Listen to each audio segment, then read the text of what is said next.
Passage 10. The balloon took off quite slowly, but within minutes they were high up off the field. The spectators were still waving to them, but soon they too were out of sight. It was Andy's first trip in a balloon, and he felt nervous. Pete, his companion, knew all about balloons. He went up in one every weekend if the weather was fine.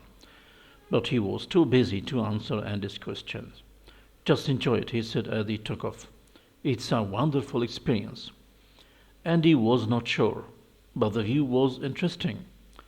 He passed the time trying to make out landmarks, villages, farms, and rivers. Everything looked so different from there.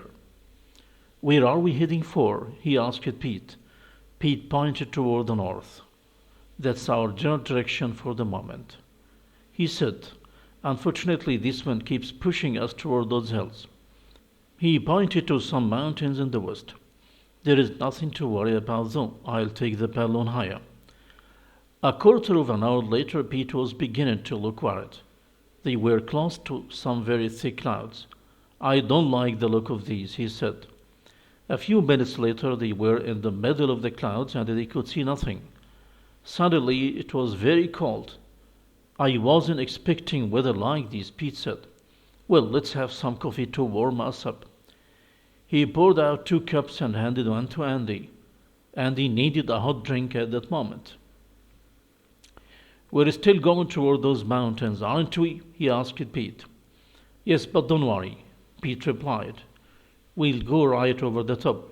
They drifted on and on through the clouds. Every moment Andy expected the balloon to hit the side of the mountain. But it never happened.